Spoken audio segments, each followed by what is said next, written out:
Mengapa kritik aktivis dan influencer terkait penanganan bencana Sumatera berbalas teror? Setidaknya 8 aktivis dan kreator konten mengungkapkan teror yang mereka dapatkan dalam beberapa waktu belakangan ini.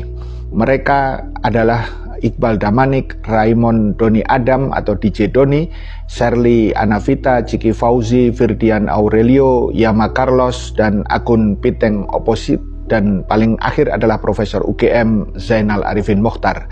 Beberapa di antara mereka mengaku mengalami peretasan langsung atau melalui keluarga dan teman, mendapatkan kiriman pesan bernada ancaman, pembunuhan karakter, dan mendapatkan paket berupa telur busuk, bangkai ayam, hingga bom molotov.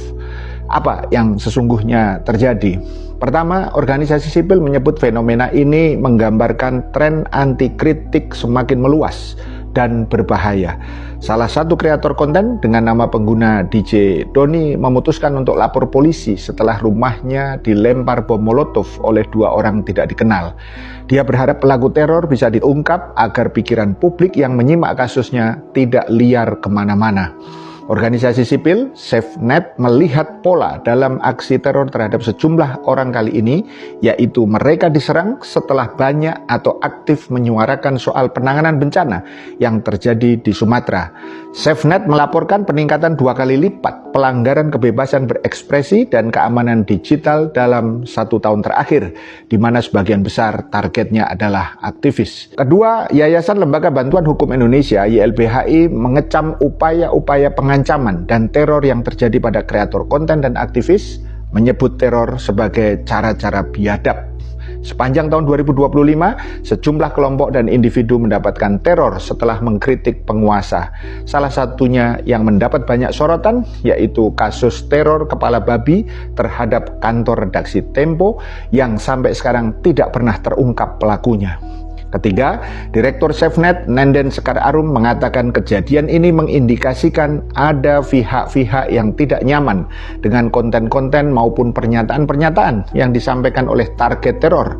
Ini bisa dilihat sebagai gelagat bahwa tren anti kritik juga semakin luas, tidak hanya dalam konteks digital saja, tetapi sampai serangan-serangan atau intimidasi di ranah offline, ujar Nenden. Pertanyaan yang mengikuti, siapa mereka yang tidak nyaman dan terganggu dengan berbagai kritik itu, terutama terkait penanganan bencana Sumatera yang telah menelan korban meninggal 1.167 orang. Keempat, Direktur Eksekutif Amnesty International Indonesia, Usman Hamid juga mendesak penegak hukum untuk mengusut tuntas dan menangkap pelaku dan dalang di balik teror yang menurut dia berjalan sistematis. Jika aparat membiarkan teror ini tanpa pengusutan tuntas, negara secara tidak langsung merestui budaya anti kritik dan memvalidasi kekhawatiran Amnesty bahwa tahun 2025 adalah tahun malapetaka nasional HAM, katanya. Usman mengajak kita semua harus menolak normalisasi kekerasan sebagai respon atas kritik. Di tengah rentetan teror ini, Ketua YLBHI Muhammad Isnur meminta masyarakat tidak takut.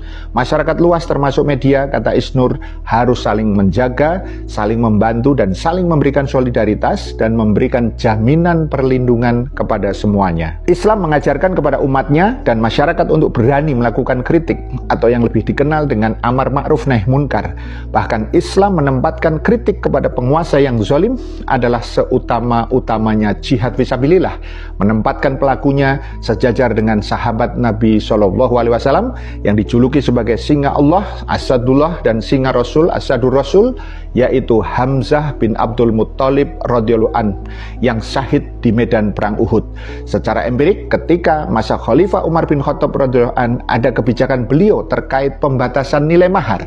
Kritik datang dari seorang muslimah yang cerdas dan berani. Maka tanpa drama dan tanpa teror pastinya, Umar mengatakan wanita ini benar dan Umar salah. Dan kebijakan tersebut dibatalkan, selesai dan sesederhana itu. Paham sampai di sini? Salam melek politik.